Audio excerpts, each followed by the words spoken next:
আল্লাহ নবী বললেন, সাহাবীরে তোমার বাড়িতে আমি 3000 মেহমান নিয়ে দুপুরের খাবার খাবো। সাহাবী কয়, আমি তো ওনার জমিনে নাই, 3000 মানুষকে আমি একটা বকরি দিয়া কিভাবে খাওয়াবো?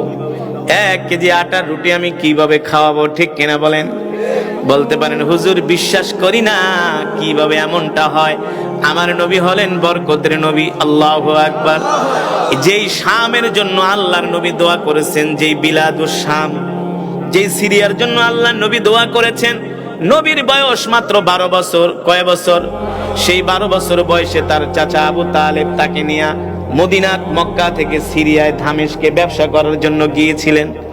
আল্লাহর নবী তখন অল্প বয়স, তিনি মরুভূমির প্রচন্ড রৌদ্রের তাপে, বালুর তাপে আল্লাহর নবী একটু অসুস্থ হয়ে গেলেন, ক্লান্ত বোধ করলেন।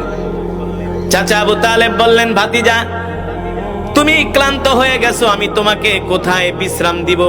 মরুভূমির মধ্যে তো কোনো বিশ্রামের জায়গা দেখি না, তেমন কোনো বড় গাছও নাই যে গাছের নিচে তুমি বসবা। সেই জর্দানের মরুভূমি এলাকায়, সীমান্ত এলাকায় একটা মৃত গাছ দেখা যায়। চাচা আবু তালিব নিয়ে আল্লাহর নবীকে ওই মৃত গাছের নিচে বসালেন। আল্লাহর নবী মৃত গাছের নিচে বসার সাথে সাথে মৃত গাছ জীবিত হয়ে গেছে। জোরে বলেন সুবহানাল্লাহ। কেন কেন? কারণ কি? আল্লাহ তাআলা বলছেন, ওয়ামা আরসালনাকা ইল্লা রাহমাতাল লিল আলামিন। আল্লাহু আকবার। সেই গাছ আজও পর্যন্ত নাই, আছে। সেই গাছকে বলা হয় সাহাবী গাছ। আল্লাহর নবী শুধু মৃত গাছের নিচে বসেছেন, সাথে সাথে গাছ জীবিত হয়ে গেছে। এই গাছ আল্লাহর নবীর নিদর্শন হিসাবে আল্লাহ তাআলা কিয়ামত পর্যন্ত জমিনে এই গাছকে বাঁচায়া রাখবেন। ঠিক কিনা বলেন? মানুষ দেখবে এই গাছের নিচে নবী বসছিল। নবী রাহমাতুল লিল আলামিনের বরকতে শরীর লাগার কারণে মৃত গাছও জীবিত হয়ে গেছে। এবার জাবের রাদিয়াল্লাহু তাআলা আনহু দৌড়ে বাড়িতে গেছে, যে বলে, স্ত্রী আমাকে তুমি দোষারোপ করো না। কারণ স্ত্রী যদি আবার মনে করে স্বামী 3000 দাওয়াত দিয়েছে, তাইলে তো স্ত্রী বর্ষনা করবে, তাকে বকাবাদ্য করবে না, যে তুমি এত মানুষ দাওয়াত দিছো, খাসি একটা, তোমার মাথায় সমস্যা আছে নাকি? কয় তুমি আমাকে কিছু বলো না। কয় কি হয়েছে? বলে আমাকে দোষারোপ করো না। তুমি আটা রুটি 1 কেজি আর খাসি হলো একটা। আমি আল্লাহর নবীকে দাওয়াত দিছি। আল্লাহর নবী কি করছে জানোনি?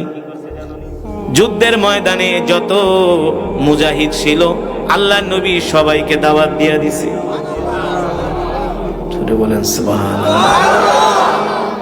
স্ত্রী বলতেছে, প্রাণের স্বামী গো, চিন্তা করবেন না, ভয় করবেন না, শঙ্কিত হবেন না, আতঙ্কিত হবেন না।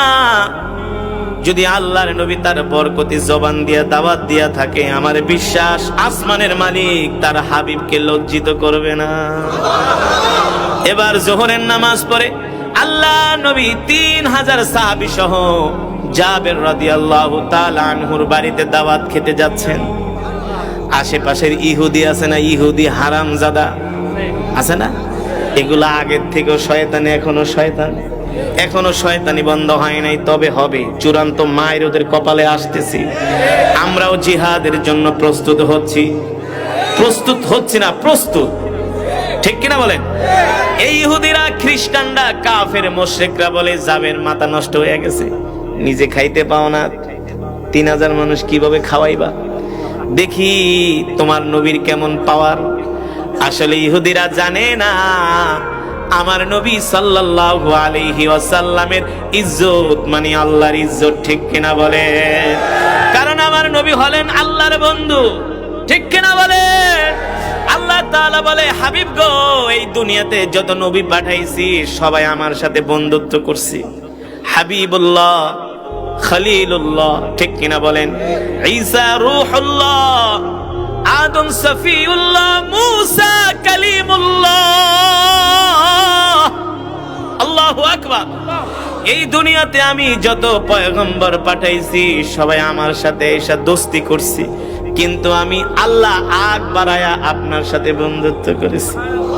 আমি আল্লাহ বলেছি, হাবিব আমি আপনার সাথে দোস্ত করতে চাই, আমি আপনার সাথে দোস্তি করতে চাই, বন্ধুত্ব করতে চাই। আল্লাহু আকবার। এই নবীকে কখনো রব বেইজ্জতি করে নাই, করবেও না। জাবের রাদিয়াল্লাহু তাআলা আনহুর স্ত্রী বলে, স্বামী গো, যদি আল্লাহর নবীর জবান দিয়া দাওয়াত দিয়া থাকে আপনি চিন্তা করবেন না, অবশ্যই আসমানের মালিক জমিনের মালিক অবশ্যই তার হাবিবের ইজ্জত রক্ষা করবে, এতে কোনো সন্দেহ। এবার আল্লাহর নবী 3000 মেহমান নিয়ে জাবের রাদিয়াল্লাহু তাআলা আনহুর বাড়িতে হাজির। কোন বর্ণনায় 1500, কোন বর্ণনায় 3000, কিন্তু অধিক বর্ণনা হলো 3000। 3000 সাহাবী নিয়ে আল্লাহ নবী জাবের রাদিয়াল্লাহু তাআলা আনহুর বাড়িতে হাজির। এবার সাহাবীর চেহারার দিকে তাকায় আল্লাহ নবী বুঝতেছেন যে তার প্যালপিটেশন হয়ে যাচ্ছে। চিন্তা লাগে না? এত মানুষকে কেমনে খাওয়াবে, কিভাবে? এটা তো সম্ভব না। হাড্ডিও তো এক একজন ভাগে পাবে না, গোস্ত তো দূরের কথা, জোলও পাবে না, ঠিক কিনা বলে? আল্লাহ নবী ডাক দিছে, তাআলাও ইয়া জাবের, এদিকে আসো। কি চিন্তা করতেছো? জাবের রাদিয়াল্লাহু তাআলা আনহু মুস্কি হাসি দিয়া বলে, না গো আল্লাহর নবী, চিন্তা করি না, আপনি আছেন, আমার রব আছে। তার কি কোনো চিন্তা আছে নাকি? জোরে বলেন, হাসবুনাল্লাহু ওয়া নি'মাল ওয়াকিল, নি'মাল মাওলা ওয়া নি'মান নাসির।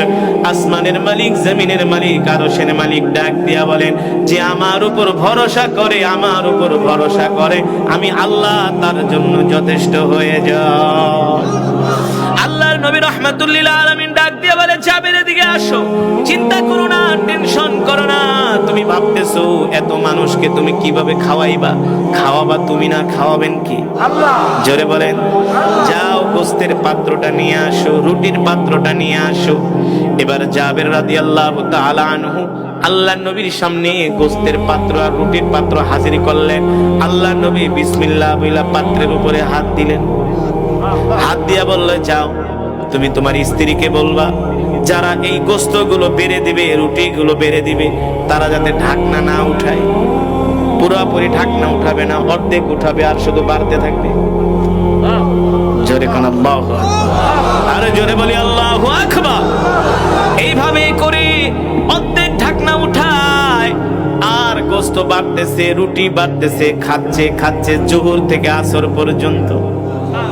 খেতে খেতে সবার খাওয়া শেষ। আশেপাশের ইহুদি গুলো, মুশরিক গুলো তাকায় তাকায় দেখতেছে, কিরে এমন ঘটনা তো জীবনেও শুনি নাই। তোরা শুনবো থেকে? তোরা তো মুদ খাওয়াই না জাত, তোরা তো গরুর মুদ খাওয়াই না জাত, আর আমরা হলাম দুধ খাওয়া জাত, ঠিক কিনা বলেন? তোরা খাস গরুর মুদ, আমরা খাই গরুর দুধ, তোরা কোথা থেকে শুনবি? এই মুশরিক কাফেররা বলে, জাবের এই ঘটনা তো জীবনেও দেখি নাই। কোত্থেকে দেখবি? তিনি তো রহমাতুল লিল। এবার 3000 মানুষের যখন খাবার শেষ হয়ে গেল, আল্লাহ নবী ডাক দেয়া বলল, জাবের কি অবস্থা? কারণ নবীজি গোস্ত টানতেছে, শুধু বের হইতেছে, শেষ হয় না। আল্লাহ নবী বলে, আমিও এখন পর্যন্ত খাই না, এবার আমাকে দাও। দেখেন কেমন দয়ার নবী, মায়ার নবী। আল্লাহ কোরআনুল কারীমে সে কথাই বলছেন, লাকাদ জাআকুম রাসূলুম মিন আনফুসিকুম আজিজুন আলাইহি মা আনিতুম হারিসুন আলাইকুম বিল মুমিনিনা রাউফুর রহিম। আল্লাহু আকবার।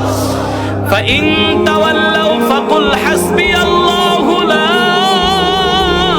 ইলাহা ইল্লাহু আলাইহি তাওয়াক্কালতু ওয়া হুয়া রাব্বুল আরশিল আযীম। আল্লাহু আকবার। আল্লাহ রাব্বুল আলামিন ডাক দিয়া বলেন, নবী দুনিয়ার মানুষদেরকে বলে দেন, হে দুনিয়ার মানুষ, আমি আল্লাহ তোমাদের মধ্য থেকে তোমাদের জন্য এমন একজন নবী পাঠাইছি, যেই নবী কিনা তার জীবনের চেয়েও তোমাদেরকে ভালোবাসে। শুধু তার জীবনের চেয়ে না, তার পরিবারের চেয়েও তোমাদেরকে ভালোবাসে। আল্লাহু আকবার। শুধু তার পরিবারের চেয়ে না, তার সন্তানের চেয়েও তোমাদেরকে ভালোবাসে। আল্লাহু আকবার। দেখেন নবী আগে না খাওয়ায়া সাহাবীদেরকে, ঠিক কিনা বলে? নবীজি আগে খায় নাই, আগে সাহাবীদেরকে খাওয়াইছে। এবার খাওয়ানোর পরে বলে, এ সাহাবী জাবের, এবার আমার জন্য খাবার নিয়ে আসো। এবার সাহাবী জাবের রাদিয়াল্লাহু তাআলা আনহু আল্লাহর নবীর জন্য খাবার আনলেন। আল্লাহর নবী পরিতৃপ্ত হয়ে খেলেন। আল্লাহর নবী খাবার পরে বললেন, জাবের তোমরা তো খাও নাই? বলে, না খাই নাই। তুমিও খাবা, তোমার স্ত্রী তোমার সন্তানরাও খাবে। আর জোরে বলেন সুবহানাল্লাহ। এবার জাবের রাদিয়াল্লাহু তাআলা আনহু নিজে খেলেন, তার স্ত্রীকেও খাওয়াইলেন। খাওয়ানোর পরে আল্লাহর নবী ডাক দিয়া বলে, জাবের যাও, এবার বিসমিল্লাহ বলে গোশতের ঢাকনাটা উঠাও, রুটির ঢাকনাটা উঠাও। কি অবস্থা! আল্লাহর নবী যেভাবে বলেছেন, জাবের রাদিয়াল্লাহু তাআলা আনহু ঠিক সেভাবে গোশতের ঢাকনাটা উঠালো, রুটির ঢাকনাটা উঠালো। এবার আল্লাহর নবীর সামনে আসলেন। আল্লাহর নবী জিজ্ঞেস করেন, এ জাবের কি অবস্থা গোশতের, কি অবস্থা রুটির? জাবের রাদিয়াল্লাহু তাআলা আনহু বললেন, ফিদাকা আবি ওয়া উম্মি ইয়া রাসূলুল্লাহ। ওগো নবীজি, আপনার জন্য আমার মা বাবা কুরবান হয়ে যাক, আপনার জন্য আমি কুরবান হয়ে যাই। আপনি রহমতের নবী, আপনি বরকতের নবী। আল্লাহর কসম কইরা বলি, যেমন গোশত তেমন আছে, যেমন রুটি তেমন আছে, এক ফোঁটাও কমে না। জোরে বলেন আল্লাহু আকবার।